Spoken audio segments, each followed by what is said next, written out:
Assalamualaikum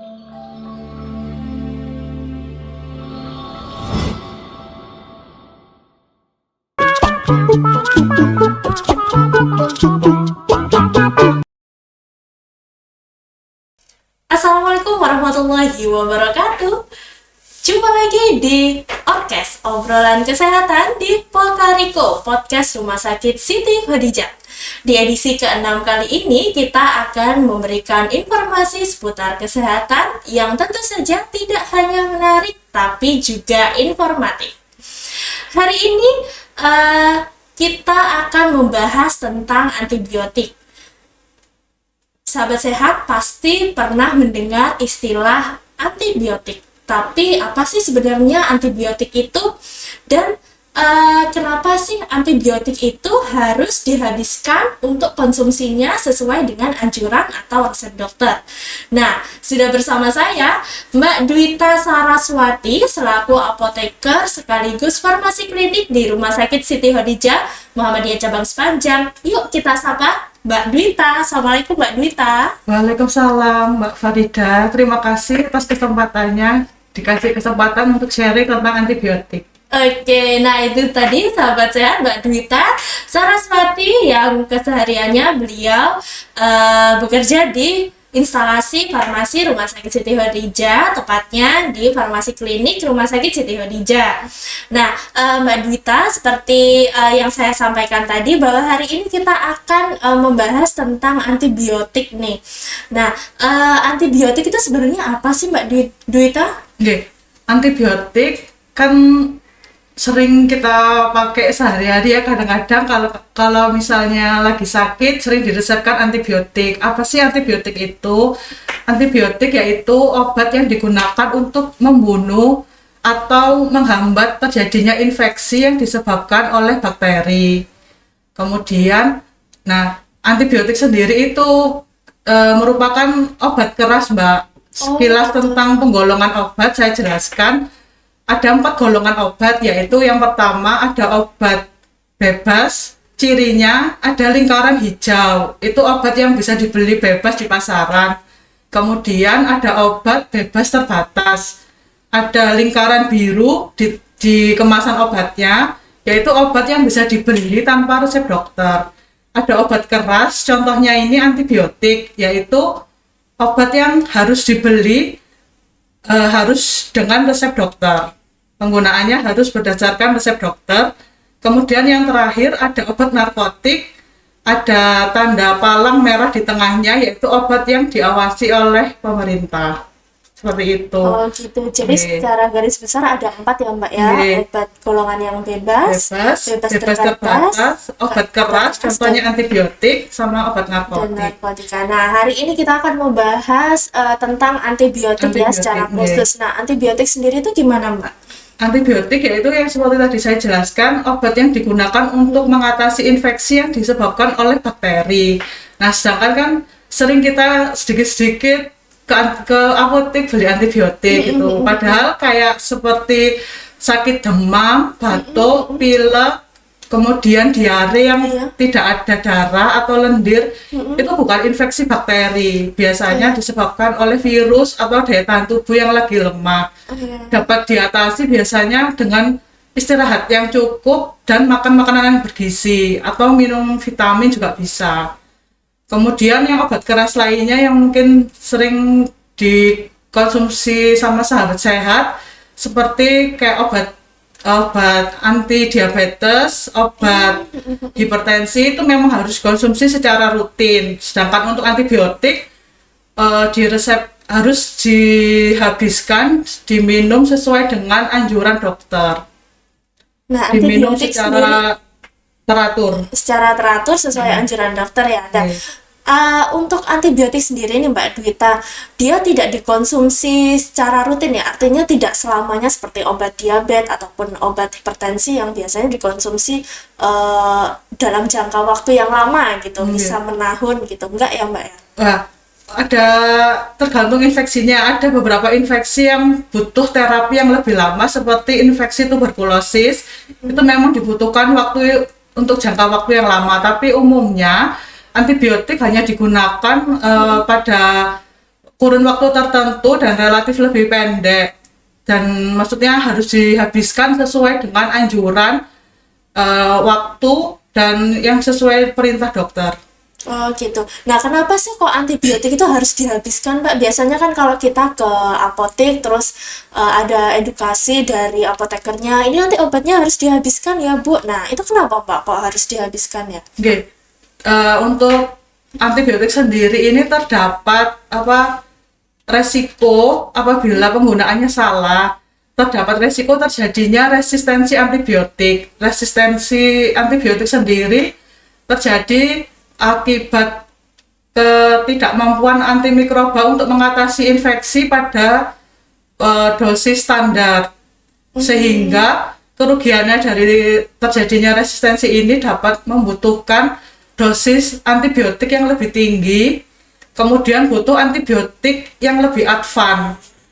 Jadi tidak bisa diatasi dengan antibiotik yang standar.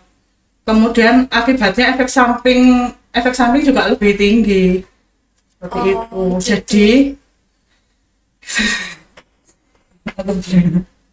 Jadi kalau Ya, yang lebih advance sehingga efek samping obat juga akan lebih tinggi. Oke. Kemudian belum lagi pastinya dibutuhkan biaya perawatan yang lebih lama karena nggak bisa diobati dengan antibiotik standar, butuh yang lebih tinggi, otomatis biaya perawatan lebih tinggi. Kemudian karena infeksi yang sulit diatasi dapat menyebabkan lama rawat menjadi lebih lama, seperti itu. Oke, jadi gini Mbak, kalau misalkan nih antibiotik itu dikonsumsi secara terus-menerus, berarti secara tidak langsung itu menyebabkan resisten ya atau kebal gitu. Iya, seperti itu Mbak Farida. Jadi kalau penggunaan antibiotik yang salah itu bisa jadi karena penggunaannya terlalu singkat. Oke. Nah, karena biasanya beberapa ditemukan di masyarakat itu mengulang antibiotik yang sebelumnya. Jadi kemarin saya batuk pilek dikasihkan antibiotik A, jadi saya mau beli antibiotik A. Sudah diberikan. Nah, oleh masyarakat yang kurang paham mungkin ya, diminum hanya 1-2 kali penggunaan, tidak dihabiskan. Nah, kemudian sudah merasa enakan, obatnya di stop, akhirnya bakteri ini kan makhluk hidup, jadi bisa beradaptasi, bisa berkembang biak. Akhirnya dia memiliki kemampuan untuk Mengenali gitu ya ya, mengenali mengenali antibiotik yang sebelumnya sehingga dia bisa melawan. Akhirnya antibiotik yang lama tidak sensitif lagi. Akhirnya ya kebal itu butuh yang lebih mahal, Oke. lebih tinggi dosisnya. Otomatis efek samping juga lebih tinggi. Berarti kalau misalkan ada anjuran dari dokter maupun apoteker untuk menghabiskan obat itu harus dihabiskan ya. Iya. Nah kalau misalkan Mbak Dwita itu kan tadi diinfokan oleh Mbak Dwita kalau misalkan minum antibiotik itu harus sesuai anjuran atau aturan gitu ya. Oke. Nah kalau misalkan ternyata sehari minumnya 3 kali nih, ternyata ada lupanya atau misalkan ada ya namanya manusia ya kadang lupa kadang apa gitu, pokoknya ada yang skip 1 atau 2 kali minum kemudian dilanjutkan besoknya sampai habis. Nah apakah itu juga bisa menyebabkan resisten Mbak Dwita? Tapi sampai habis dihabiskan. Iya, kalau lupa mungkin kan 1 hari gitu ya. Iya, Jadi barangkali ada ya nggak lupanya. apa-apa, misalnya sehari 3 kali, misalnya pagi, siang, malamnya kelupaan karena ngantuk gitu nggak apa, besok dilanjutkan lagi sehari tetap 3 kali sampai dengan obat Obatnya itu habis, habis. misalnya 10 tablet habis dalam 3 hari. Nah sudah sampai habis itu aja, tapi tidak boleh ditambahi, misalnya kok masih belum enakan ya, padahal harusnya dia kontrol ke dokter. Nanti kan supaya dokter yang bisa menilai bahwa ini antibiotiknya harus di stop atau harus dilanjutkan, itu kan atas instruksi dokter. Oke, gitu. Jadi kalau misalkan Mbak apa itu namanya kayak putus nyambung itu bisa menyebabkan resisten juga. Iya, bisa. Bisa juga ya. Karena penggunaan antibiotik yang tidak teratur itu, tidak sesuai dengan aturannya. aturannya. Jadi bakteri ini kan memiliki kemampuan adaptasi. Salah satunya di antibiotik ini kan ada cincin beta lactam yang di golongan penisilin. Nah, dia itu memiliki kemampuan untuk memecah, ada namanya enzim beta laktamase. Jadi dia bisa memecah cincin beta lactam itu menjadi tidak sensitif. Salah satu mekanisme resistensinya terjadi seperti itu. Nah, kemudian saat kita mengkonsumsi antibiotik dosis normal ya, ini kan dengan tujuan supaya bakteri patogen yang mati. Otomatis di dalam tubuh ini kan juga ada flora normal. Kemudian dengan harapan bakteri patogen yang mati, akhirnya bakteri yang mati ini flora normal dan bakteri yang belum resisten. Setelah mengkonsumsi obat, nah bakteri yang patogen yang resisten ini bisa berkembang biak, Mbak. Kan makhluk hidup bisa berkembang biak, dia bisa memperbanyak, akhirnya infeksinya tidak kunjung selesai. Itu pentingnya kita perlu mencegah terjadinya resisten antibiotik ini. Iya, karena kekebalan itu ya Mbak. Iya. Kalau antibiotik sendiri itu sebenarnya bisa dikonsumsi segala usia gitu nggak sih Mbak? Ya, untuk antibiotik sendiri sebaiknya wajib harus dengan resep dokter, karena untuk antibiotik ada beberapa antibiotik yang apabila digunakan untuk anak-anak itu dapat menyebabkan pertumbuhan tulang yang terganggu. Kemudian pada ibu hamil juga tentunya ada beberapa antibiotik yang dihindari, pastinya dipilihkan yang lebih aman. Belum lagi pada pasien dengan gangguan fungsi ginjal dan hepat juga ada sendiri, ada yang lebih aman, pasti harus ke dokter minimal. Karena antibiotik itu tidak dijual bebas ya Mbak Tidak dijual bebas dan cukup berbahaya ya, maksudnya kalau penggunaannya tidak benar gitu. Iya, karena dikhawatirkan kebal gitu ya, resisten. Iya. Nah, kalau misalkan nih Mbak, teman-teman pasien gitu, misalkan ada yang mau minta kopi resep. Nah, kopi resepnya itu untuk minta yang antibiotik itu bisa nggak Mbak? Untuk ditebus lagi sebenarnya tidak bisa. Oke. Antibiotik itu harus satu siklus gitu ya, jadi harus itu dihabiskan saat itu, tidak boleh dikurangi, tidak boleh ditambahi. Kemudian untuk waktu jadwal kontrol ya sebaiknya segera kontrol ke dokter untuk dilihat perkembangan terapi infeksinya, dievaluasi. Kemudian tidak boleh mengulang resep yang lama. Jadi sebaiknya antibiotik itu tidak dijadikan persediaan di rumah, beda dengan obat batuk pilek gitu mungkin bisa.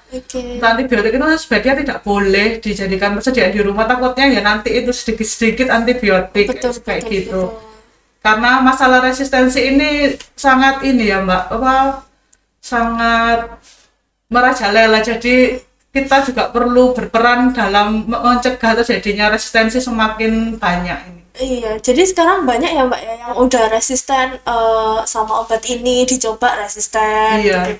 Dicoba ini resisten juga obat makanya ini. Itu kita harus mencegah terjadinya resisten dengan penggunaan antibiotik yang bijak, Mbak. Penggunaan antibiotik yang bijak yaitu seperti menggunakan antibiotik hanya dengan resep dokter, kemudian menggunakan obat antibiotik sesuai dengan anjuran. Jadi tidak ditambahi, tidak dikurangi. Kemudian ini biasanya orang Indonesia suka sharing. Jadi, itu. Kemudian suka curhat gitu. Sakitnya sama ya. Kemudian ini tak coba obatku ini lebih cocok saya. Padahal kan belum tentu yang itu sakitnya sama kayak gitu. Jangan menggunakan antibiotik berdasarkan resep yang lalu. Kayak kemarin saya diare diresepkan ini. Kan padahal belum tentu yang diare saat ini diakibatkan oleh bakteri. Bisa jadi karena salah makan saja atau ya penyebab lainnya. Kemudian berdasarkan hasil riset kesehatan nasional tahun 2013 ini, 86% masyarakat Indonesia ini menyimpan antibiotik di rumah tanpa resep dokter. Jadi dijadikan persediaan. Nah, itu yang tidak boleh, nggih. Penggunaan antibiotik wajib hukumnya dengan resep dokter, dan yang bisa menegakkan bahwa itu infeksi adalah dokter, nggih. Jadi ya sebaiknya tidak dilakukan menyimpan antibiotik di rumah, menggunakan antibiotik hanya dengan resep dokter saja. Kemudian demam, batuk, pilek, diare yang tanpa darah dan lendir, mual, muntah itu juga bukan infeksi bakteri, jadi tidak perlu diterapi dengan antibiotik. Apabila memang sakit kok dirasa 2-3 hari tidak membaik, sebaiknya segera ke vaskes, fasilitas kesehatan terdekat untuk dicari penyebabnya. Oke. Seperti itu. Nanti baru kalau misalkan memang membutuhkan antibiotik, baru nanti diresepi antibiotik gitu ya Iya. Mbak ya. Nah, kalau antibiotik ini ada resiko alerginya nggak Mbak? Oh iya, eh, ada pastinya. Antibiotik ini merupakan obat yang memiliki resiko alergi. Nah, ada kecenderungan beberapa orang, ya pasti tidak semua, ada kecenderungan beberapa masyarakat, ada yang memiliki kecenderungan terjadi alergi. Seperti pada antibiotik golongan sulfa dan penisilin. Oke. Sebaiknya disampaikan apabila kita memiliki riwayat alergi obat, supaya nanti dipilihkan antibiotik yang lebih aman. Kemudian juga efek samping, Mbak. Pasti setiap obat ada efek samping. Untuk antibiotik ini, efek samping yang umum terjadi mual, muntah. Tapi beberapa ada antibiotik golongan quinolon untuk mengatasi infeksi saluran nafas atas. Beberapa pasien ada yang mengeluhkan terjadinya insomnia. Mungkin bisa disampaikan ke apoteker atau dokter atau perawat supaya nanti dipilihkan eh, cara minumnya yang lebih sesuai, misal dipilih pagi atau siang supaya tidak mengganggu waktu tidur. Seperti itu. Oh, gitu. Oke. Jadi ini pertanyaan terakhir ya Mbak Dwita. Kalau misalkan antibiotik ini eh, dikonsumsi dengan tidak teratur, nah itu kan menyebabkan kekebalan nih. Nah kalau Ya, misalkan resisten. dia resistennya eh, oleh banyak obat karena dia udah sering resisten dengan obat A, obat B, obat C. Nah, itu kalau ternyata terapinya sudah seperti itu, sudah resisten dengan banyak obat. Nah, itu adakah obat lain misalkan untuk pengganti obat itu, Mbak? Nah, kalau misalnya seorang pasien dengan resisten banyak Obatnya antibiotik banyak. setelah dilakukan kultur, nah yaitu yang sulit ya Mbak, itu eh, pasti ya ada antibiotik pilihan gitu, pilihan terakhir. Tapi ya pasti antibiotik yang terakhir ini belum tentu aman gitu. Jadi ya efek sampingnya pasti ya ada gitu. Kemudian pasti sebelum sebelum mendapatkan antibiotik terakhir kan pasti dicoba segala macam antibiotik pilihan 1, 2, 3 sampai nomor 10. Nah, itu kan dia juga apa ya? Beresiko terhadap fungsi organ-organ tubuhnya. Kan seharusnya eh, butuh penanganan infeksi yang lebih cepat supaya apa penyakitnya segera teratasi, tapi karena infeksinya tidak kunjung sembuh, penyakitnya tidak kunjung membaik, akhirnya ya semakin apa turun gitu, semakin turun kondisi kesehatannya, resiko seperti itu. Oh, oke oke oke. Nah, terakhir nih Mbak Dwita mungkin bisa disampaikan ke sahabat sehat yang ada di rumah, pesan-pesannya untuk sahabat sehat agar lebih aman, terus lebih berhati-hati lagi untuk mengonsumsi antibiotik. Silakan Mbak Dwita. Dan sekali lagi pesan saya, gunakan antibiotik berdasarkan resep dokter. Jangan berbagi antibiotik dengan teman, kemudian jangan mengulang terapi antibiotik yang lama. Bisa jadi butuh dosis yang lebih tinggi, bisa jadi ini bukan terapi infeksi. Kemudian dipastikan lagi saat mendapatkan terapi antibiotik, ditanyakan jenis dan jumlah obat yang diterima, kemudian aturan pakai. Untuk misal dapat sirup antibiotik, gunakan sendok takar bawaan dari kemasan, karena dosis takar yang itu lebih sesuai. Jangan menggunakan sendok di rumah. Oh, oke oke. Kemudian pastikan untuk waktu aturan minum obat, untuk aturan pakai sehari 3 kali, yaitu waktu intervalnya tiap 8 jam, bukan Tiap waktu 8 makan jam. pagi siang sore gitu. Jadi sebaiknya tiap 8 jam. Tiap 8 Nggih, jam. untuk Oke. aturan pakai 2 kali tiap 12 jam. Tiap 12 jam. Kemudian dipastikan lagi, semisal dapat terapi 10 tablet obat A dengan aturan pakai sehari 2 kali, berarti obat akan habis dalam waktu 5 hari. Tidak boleh ditambah, tidak boleh dikurangi. Kemudian eh, resiko efek samping seperti yang tadi ya Mbak, pasti setiap obat ada resiko efek sampingnya, segera Betul. disampaikan apabila terjadi efek yang tidak diinginkan. Kemudian alergi obat, setiap obat pasti ada memiliki alergi, beberapa pasien juga memiliki resiko alergi, segera disampaikan apabila memiliki riwayat alergi obat tertentu. Biasanya kalau antibiotik ini golongan sulfa dan golongan penicillin, supaya nanti bisa dipilihkan yang lebih aman. Seperti Oke, itu. nah itu tadi sahabat sehat pesan dari Mbak Dwita Saraswati selaku farmasi klinik di Rumah Sakit Siti Hadijah Sepanjang. Menarik bukan pembahasan kita pada pagi hari ini? Semoga sahabat sehat bisa mengaplikasikan informasi kesehatan ini di rumah, dan tentunya sahabat sehat bisa berbagi dengan keluarga, dengan sahabat, ataupun orang-orang tersayang terkait antibiotik ini, karena penggunaan antibiotik ini sangat penting ya sahabat, jadi tidak boleh sembarangan, dan antibiotik sendiri tidak dijual bebas ya. Eh, Demikian ini edisi ke-6 kita pada pagi hari ini. Semoga sahabat sehat senantiasa sehat selalu, dan sampai jumpa di pertemuan orkes berikutnya. Kita berdua pamit undur diri, sampai berjumpa di orkes yang lebih menarik lagi. Assalamualaikum warahmatullahi wabarakatuh. Waalaikumsalam.